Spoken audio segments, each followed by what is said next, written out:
Hello guys, welcome to my channel desi vlogger. आपका स्वागत है मेरे चैनल में, जहां होटल इंडस्ट्री और शेफ की दुनिया से जुड़े आपके हर सवाल का जवाब मिलता है। मैं हूं शेफ दीपक, एक प्रोफेशनल शेफ, और हर वीक मैं आपके लिए लेकर आता हूं किचन से जुड़ी सारी स्पेशल नॉलेज, चाहे वो हो इंटरनेशनल कुजीन की रेसिपीज, बेसिक किचन नॉलेज या होटल इंडस्ट्री में ग्रो करने के सीक्रेट्स। यहाँ आपको सब मिलेगा। हर हफ्ते में लाइव आता हूँ, जहाँ हम डिस्कस करते हैं आपकी प्रॉब्लम्स, आपके क्वेश्चन, और मैं शेयर करता हूँ अपना एक्सपीरियंस। तो अगर आप एक शेफ बनने का सपना देख रहे हैं, या ऑलरेडी एक शेफ है और होटल इंडस्ट्री में अपनी जगह बनाना चाहते हैं, या सिर्फ किचन की दुनिया को बेहतर तरीके से समझना चाहते हैं, तो ये चैनल आपका फेवरेट पार्टनर। याद रखिए, हर बड़ी सफलता की शुरुआत एक छोटे कदम से होती है, और आपका वो पहला कदम यही चैनल है। सो गाइस, जुड़िए मेरे साथ हर वीक, और चलिए साथ मिलकर सीखते हैं, बढ़ते हैं और सपनों को हकीकत में बदलते हैं। चलिए शुरू करते हैं। आज का वीडियो बहुत ही रिक्वेस्ट के बाद मैं आज बना रहा हूँ। वैसे तो मैं टेम्परेचर और हैसअप से रिलेटेड वीडियो मैंने पहले ला चुका हूँ, बट ये वीडियो मैं दोबारा से बना रहा हूँ, और इसमें प्रॉपर जितने भी टेम्परेचर होते हैं किचन में जो हम यूज़ करते हैं, वो सब के सब मैं इसमें आपको बताने वाला हूँ। तो शुरू से लेकर लास्ट तक इस वीडियो को जरूर देखिएगा, और एक भी टेम्परेचर को मिस मत करिएगा, और कॉपी पेन लेके बैठ जाइए, क्योंकि सारे टेम्परेचर आपको नोट करने की बहुत जरूरत पड़ने वाली है। देखो, टेम्परेचर का और हाइजीन का और हैसअप का जो है वो आपको बहुत जरूरत पड़ती है जब आप एब्रॉड के लिए अप्लाई करते हो। अगर आप बाहर आने वाले हो या इन फ्यूचर अगर आते हो, तो आपको टेम्परेचर के बारे में बहुत ही जरूरी आपको पता होना चाहिए। या आप एक अच्छे 5 स्टार होटल में जाते हो, अच्छे ब्रांड में जाते हो, तो भी आपको पता होना बहुत जरूरी। अगर आपको ये नॉलेज होगी तो आप अपने सीनियर को बोल सकते हो, अपने हाइजीन मैनेजर को बता सकते हो, या एब्रॉड जाने के लिए अपने इंटरव्यू में भी आप इसको बता सकते हो।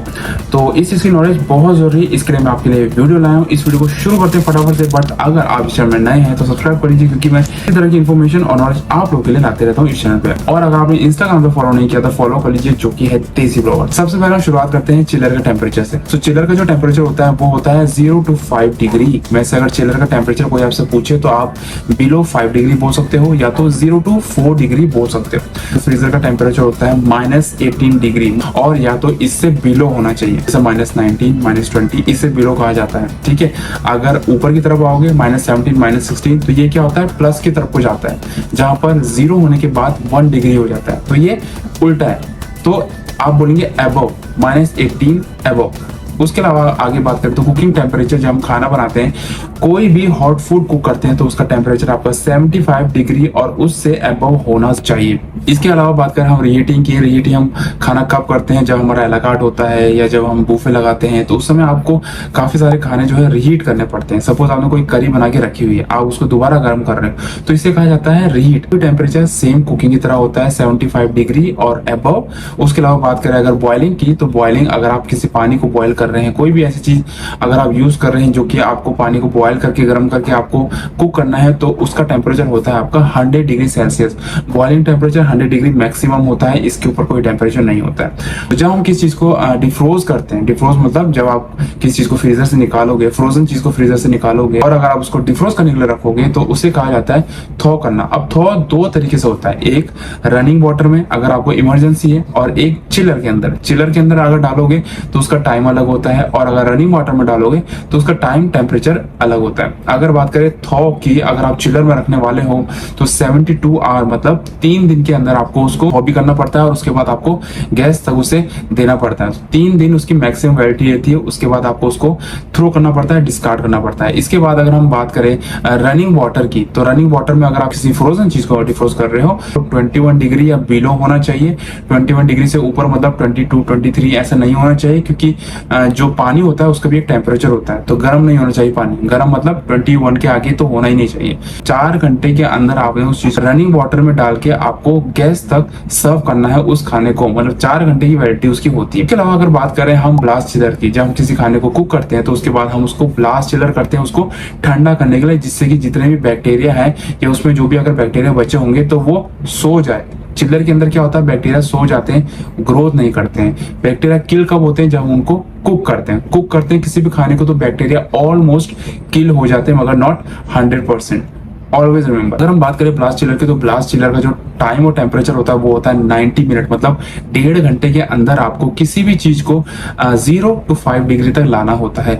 तो ब्लास्ट चिलर का टेम्परेचर कितना होता है, 0 to 5 डिग्री। जब आप उसके अंदर खाना डाल रहे हो, कोई गर्म खाना डाल रहे हो जिसको आपने अभी अभी कुक किया है, तो उसका टेम्परेचर होगा 75। अब उसको 75 को 5 तक लाने के लिए आपको 90 मिनट का टाइम दिया जाता है, जो कि 1.5 घंटा होता है। इसके अंदर आपका जो खाना है वो 0 to 5 तक होना चाहिए। अगर नहीं होगा तो आपको उसको डिस्कार्ड करना पड़ता है। अगर बात करें, अगर आपके पास ब्लास्ट चिलर नहीं है तो आप क्या करोगे, उसका दूसरा मेथड है आइस बाथिंग।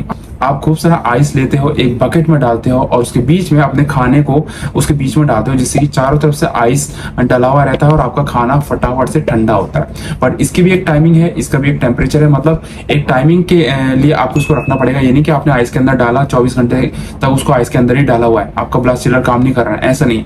उसका भी एक तरीका है। उसके लिए क्या करना है, आपने 4 आवर तक 20 डिग्री सेल्सियस तक उसको लाओगे, मतलब 4 घंटे के अंदर उसे आपने जो उसका टेम्परेचर 75 डिग्री है उसको आपने 20 डिग्री तक लाना है। और अगले 2 आवर्स में, 2 घंटे में आपको उसको 20 डिग्री से 5 डिग्री तक लाना है। मतलब टोटल 6 आवर के अंदर आपने इसे 5 डिग्री 0 to 5 डिग्री तक इसका टेम्परेचर आइस बाथ के थ्रू लाना है, अगर आपका ब्लास्ट चिलर काम नहीं कर रहा है। रिसीविंग टू स्टोरेज, मतलब अगर आप किसी चीज को रिसीव कर रहे हो, किसी सामान को रिसीव कर रहे हो तो उसका स्टोरेज का टाइमिंग कितना होता है। मतलब किसी चीज को अगर रिसीविंग के लिए आप जा रहे हो, ठीक है, उसको आप कोई सपोज फ्रोजन चीज आपने रिसीव करी है तो फ्रोजन को फ्रीजर तक डालने तक, या कोई चिल्ड आइटम आपने रिसीव किया उसको आपने चिल्लर तक डालने तक के बीच में भी एक टाइमिंग होता है। ये शायद आपको नहीं पता होगा।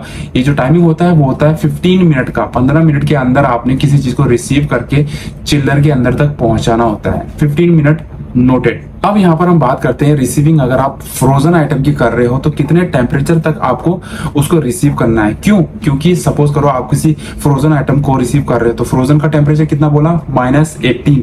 तो -18 जब आप सामान बाहर निकालेगा, सप्लायर आपको दिखाएगा तो बीच में एक टाइमिंग हो जाता है, 5 मिनट हो जाता है, कभी कभी 10 मिनट भी हो जाता है। तो वो सामान जो है बाहर रहता है और उसका टेम्परेचर जो है डाउन, मतलब उल्टा चलने लग जाता है। तो क्या करना है आपने, जो फ्रोजन आइटम होगा उसका -18 डिग्री से लेके -15 डिग्री तक आप उसको रिसीव कर सकते हो। -15 डिग्री अगर आपके फ्रीजर में कोई आइटम जा रखा है तो वो अलाउ नहीं है। बट रिसीविंग अगर आप कर रहे हो तो मैक्सिमम टेम्परेचर जो है -15 डिग्री तक होना चाहिए, उससे कम या ज्यादा बिल्कुल भी नहीं होना चाहिए। ठीक है, -15, -16, -17, -18 तक हो सकता है और आपको इसके बीच में रिसीव करना है। उसके अलावा अगर आप चिल्ड आइटम की बात करें तो चिल्ड आइटम जो है आपका कितना होता है, चिल्लर का टेम्परेचर होता है 0 to 5। मतलब आपको किसी चिल्ड आइटम को रिसीव करना है तो उसका टेम्परेचर कितना होना चाहिए, 5 डिग्री। मगर ऐसा नहीं है, जब आप इस चीज को रिसीव कर रहे हो तो उसका टेम्परेचर मैक्सिमम 8 डिग्री सेल्सियस तक जा सकता है, ये म्युनिसिपैलिटी कहती है। तो अगर किसी खाने का जो चीज आप रिसीव कर रहे हो चिल्ड आइटम में, उसका टेम्परेचर 8 डिग्री तक पहुंचा हुआ है तो it's okay from the municipality, आप रिसीव कर सकते हो। अगर आपने कोई खाना आपने बुफे में रखा हुआ है तो उसका टेम्परेचर आपका 60 डिग्री अबव होना चाहिए या कम से कम 60 डिग्री होना चाहिए। और ये आपका जो खाना है हॉट, वो चलेगा 4 घंटे 4 आवर के लिए और उसके बाद आपको खाने को डिस्कार्ड करना है। अगर आपका टेम्परेचर 60 डिग्री से नीचे है, नीचे मतलब ये नहीं कि 20 डिग्री 30 डिग्री तक पहुंचा हुआ है, ऐसा नहीं, 60 से नीचे मतलब एटलीस्ट 50-55 तक पहुंचा हुआ है तो उस खाने को भी आप बूफे में रख सकते हो, बट फॉर 2 आवर, 2 घंटे के बाद आपको उसको चेंज करना है। Remember this one. उसके बाद चिल्ड आइटम की बात करें तो चिल्ड आइटम का टेम्परेचर कितना होता है, 0 to 5 डिग्री। सेम अगर उसका टेम्परेचर 5 डिग्री से ऊपर है, मतलब ये नहीं कि 10-20 डिग्री तक पहुंचा हुआ है, 5 मतलब 6-7 दिखा रहा है, 8-9 दिखा रहा है, 10 तक दिखा रहा है, तो उसको भी आपने 2 आवर्स में डिस्कार्ड करना है और दूसरा चेंज करके रिफिल करना है। और अगर आपका कोल्ड आइटम जो है प्रॉपर टेम्परेचर में है, मतलब 0 to 5 डिग्री के बीच में, तो आप उसको 4 आवर के लिए रख सकते हो और उसके बाद आपको डिस्कार्ड करना पड़ेगा उस सामान को। अगर बात करें रूम टेम्परेचर की, जो हमारा रूम होता है जहां पर हम अपना ड्राई स्टोर का सामान रखते हैं, या जो नॉर्मल रूम टेम्परेचर होता है वो किचन में कितना होता है। रूम का टेम्परेचर मैं आपको बता दूं, आपको होना चाहिए 22 डिग्री to 25 डिग्री सेल्सियस के बीच में, ना इससे कम ना इससे ज्यादा। 22 डिग्री to 25 डिग्री तक होना चाहिए। अगर ह्यूमिडिटी की बात करें, जो मॉइस्चर होता है जिसको हम उमस बोलते हैं, ह्यूमिडिटी, इसका टेम्परेचर आपके ड्राई स्टोर में होना चाहिए 65 डिग्री सेल्सियस बिलो। उसके बाद अगर हम बात करें पीएच लेवल की, जो कि एसिड लेवल होता है, जैसे हमारा फॉर एग्जांपल सुशी हम राइस बनाते हैं तो उसमें जो पीएच लेवल होता है वो मैक्सिमम आपका 4.6 होना चाहिए या बिलो होना चाहिए, जो कि हम 8 आवर्स के लिए, 8 घंटे के लिए यूज करते हैं। उसके अलावा अगर हम बात करें पूल्ड एग की, पूल्ड एग मतलब जो हम एग होते हैं जिनको हम तोड़ तोड़ के हम अपने बूफे के लिए यूज करते हैं, पैनकेक के लिए यूज करते हैं या ऑमलेट के लिए यूज करते हैं बूफे में, अगर वो खुला हुआ है, वो छूटा हुआ है, तो मैं आपको बता दूं कि वो आपको नेक्स्ट डे तक यूज नहीं करना है, उसको आप सिर्फ और सिर्फ 2 आवर्स के लिए यूज करोगे। उसके बाद अगर हम बात करें सैनिटाइजेशन की, अपने एरिया को जहां पर आप काम करने वाले हो उसको सैनिटाइज कर रहे हो, तो उसका टाइमिंग होता है 30 सेकंड। आपका जो भी केमिकल है, जो भी सैनिटाइजर है, उसको आपने सैनिटाइज करना है अपने फ्लोर को जहां पर भी आप काम कर रहे हो, और उसको रखना है 30 सेकंड तक, और उसके बाद उसको ड्राई करना है टिश्यू के through. Danger zone I hope आपको पता होगा 5 to 60 डिग्री। और एक क्वेश्चन और जो कि मैंने अपने इंस्टाग्राम पे आपको पूछा था, सबसे फास्ट ग्रोइंग टेम्परेचर कितना होता है, मतलब 5 to 6 डिग्री तक आपका जो है डेंजर जोन होता है। बट इसके बीच में भी एक टेम्परेचर है जहां पर जो आपके बैक्टीरिया होते हैं वो बहुत ही जल्दी ग्रोथ करते हैं, वो है आपका 37 डिग्री सेल्सियस। तो गाइस आई होप आपको आज क्लियर हो गया होगा हर टेम्परेचर के बारे में। अभी भी अगर कोई टेम्परेचर बचा है तो मुझे कमेंट में जरूर बताइएगा, मैं आपको कमेंट में रिप्लाई करूंगा और आपको इंस्टाग्राम पे भी रिप्लाई करूंगा अगर आप मुझे वहां पर मैसेज करते हैं। इसके अलावा अगर आपके पास कोई टॉपिक है, अगर आप चाहते हैं किसी पर्टिकुलर टॉपिक में आपके लिए वीडियो बनाऊं तो कमेंट में मुझे जरूर बताइएगा। अगर वीडियो पसंद आए तो प्लीज प्लीज प्लीज लाइक जरूर करेगा, इस वीडियो को शेयर करेगा जिससे कि दूसरे शेफ्स को हेल्प हो सकेगी। तो गाइस इसी के साथ फिनिश करते हैं इस वीडियो को। I hope you like this video. Next video में see you then, see you next video.